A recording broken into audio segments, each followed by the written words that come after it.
NASA and ESA are sending three new missions to Venus in the coming decade. NASA's Veritas and Da Vinci Plus, along with ESA's Envision, will set out to discover how a planet that was once a twin of Earth's transformed into the desolate inferno it is today. Welcome to Launchpad. I'm Christian Reddy, your friendly neighborhood astronomer.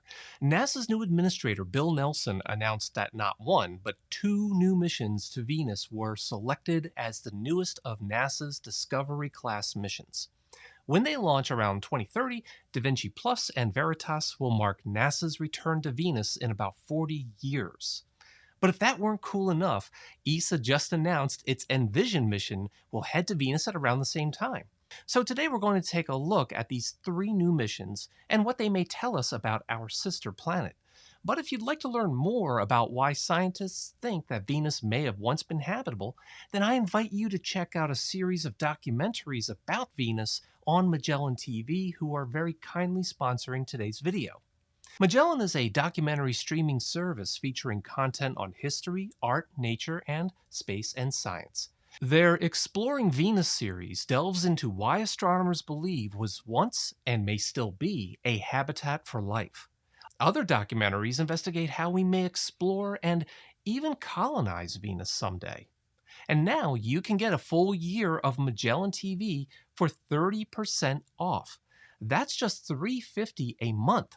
And this offer is available to both new and returning subscribers alike. So please make sure to use the link in the description of this video. NASA hasn't sent a dedicated mission to Venus since the Magellan spacecraft in 1989, and it hasn't directly sampled its atmosphere since Pioneer Venus in 1978. But that's not to say that humanity in general hasn't dropped by in the intervening years.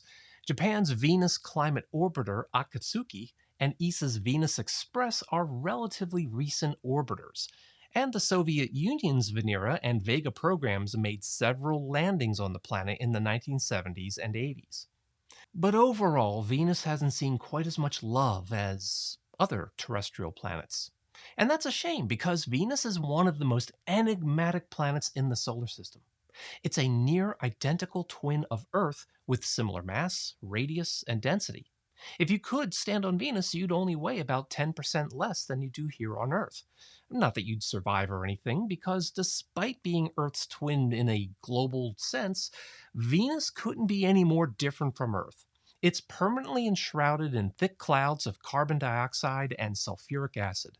Its atmosphere has trapped so much heat that any oceans it once had boiled away long ago. As a result, temperatures on the surface reach 900 degrees Fahrenheit. That's hot enough to melt lead.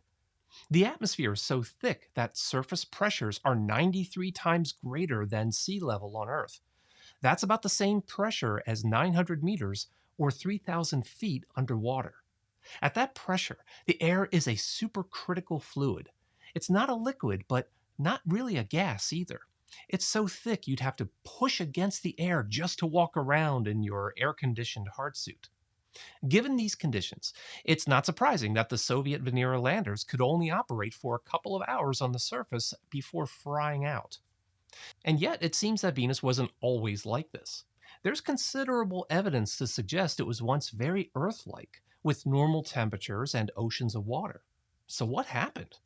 Well, Venus is closer to the Sun, and the Sun has brightened over the last 4.5 billion years. That would have raised its temperature, which led to Venus's runaway greenhouse effect. But NASA's Magellan orbiter found that there's a lot more to the story. Since Venus is shrouded by a permanent layer of sulfuric acid clouds, Magellan used radar to map the terrain. Remarkably, Magellan didn't find any evidence that Venus's crust is fractured into tectonic plates. By contrast, Earth's crust is separated into large plates that move about on top of the mantle. Carbon dioxide, sulfur dioxide, and other greenhouse gases rain down to the surface and settle into the rocky crust. Convection from the interior churns the mantle, causing the plates to collide and dive under each other in a process called subduction. This drives the carbon deep into the mantle, keeping it out of the atmosphere. Magellan found that Venus seems to lack any evidence of these large-scale tectonic plates. But Magellan did find that 85% of the crust is covered in lava flows with relatively few craters. And then there are these huge swaths of wrinkled terrain called tesserae. And these are the weirdest features on Venus. Their rough, bright texture implies some kind of tectonic activity, but exactly what kind is unknown. It's possible these are preserved subduction zones, perhaps from early plate tectonics. Magellan gave us our first maps of the surface, but left us with so many unanswered questions. For example, did Venus have active plate tectonics in the past? If so, when did it shut down and why? Is Venus still geologically active today with erupting volcanoes and other tectonic activities? Or is it completely dead? Fortunately, technology has come a long way since the 1980s when Magellan was built, so it's about time that we went back. Veritas and DaVinci Plus are the latest selections in NASA's Discovery program. These are focused missions that can be developed quickly at a lower cost than larger flagship missions. DaVinci Plus stands for Deep Atmosphere Venus Investigation of Noble Gases, Chemistry, and Imaging Plus. The plus is due to improvements over the original Da Vinci proposal in 2015. The spacecraft will make 2 flybys of Venus in 2030. It will carry a suite of 4 cameras called VISOR for Venus Imaging System from Orbit for Reconnaissance. One of the VISOR cameras will be sensitive to ultraviolet light to track cloud motions in the atmosphere. The remaining 3 cameras will pick up the near infrared emission coming from the surface. These reconnaissance observations will identify the overall composition of different regions of the planet, and this will help determine how ancient oceans may have shaped the surface. When Da Vinci Plus makes its third return to Venus the following year, it will drop the Da Vinci probe into the atmosphere.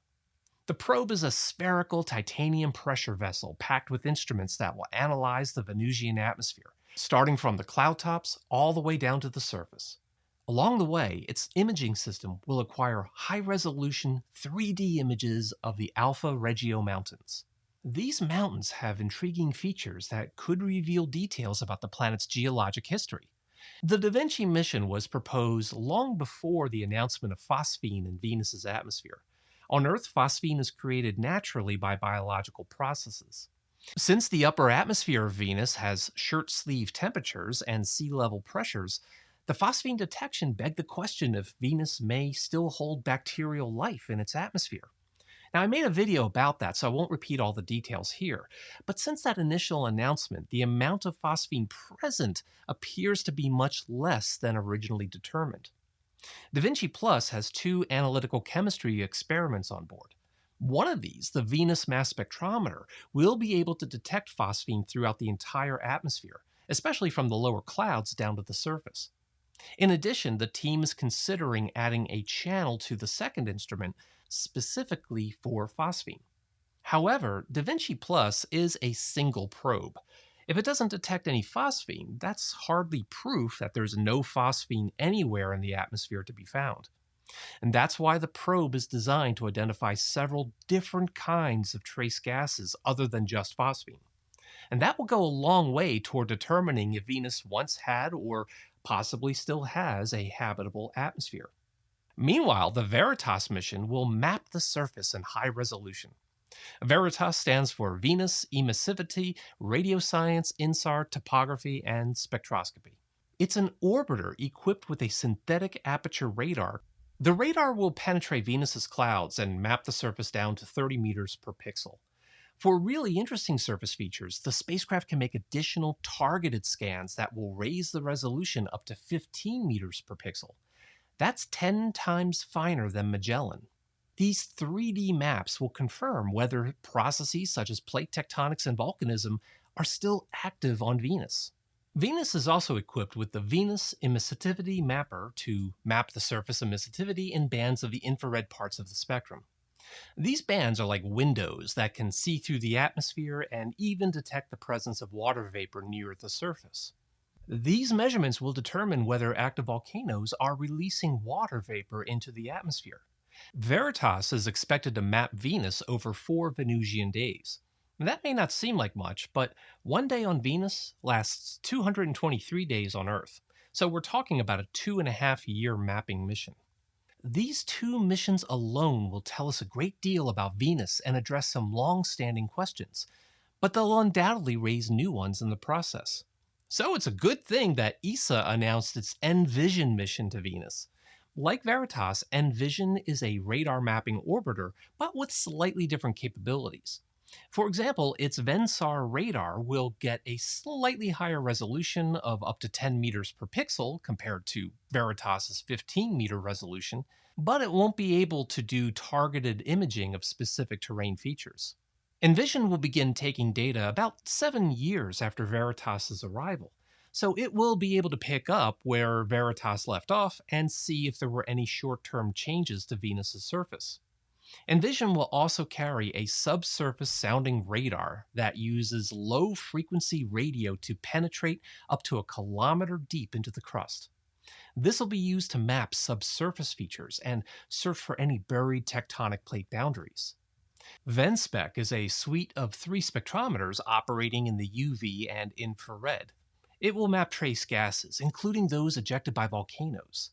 The radio science experiment will use radio tracking to map the planet's gravity field. That will help map out Venus's internal structure. Envision will follow up on and complement Veritas's global observations. Together, they'll give us our best glimpse yet into Venus's geology and tell us how the planet is continuing to evolve. Da Vinci Plus will reveal the atmosphere of Venus to 100 times finer detail than before, and may even help us understand if Venus might yet be habitable for life in the clouds. I wouldn't be surprised if these missions end up dispelling a number of misconceptions about Venus that we don't yet know that we have.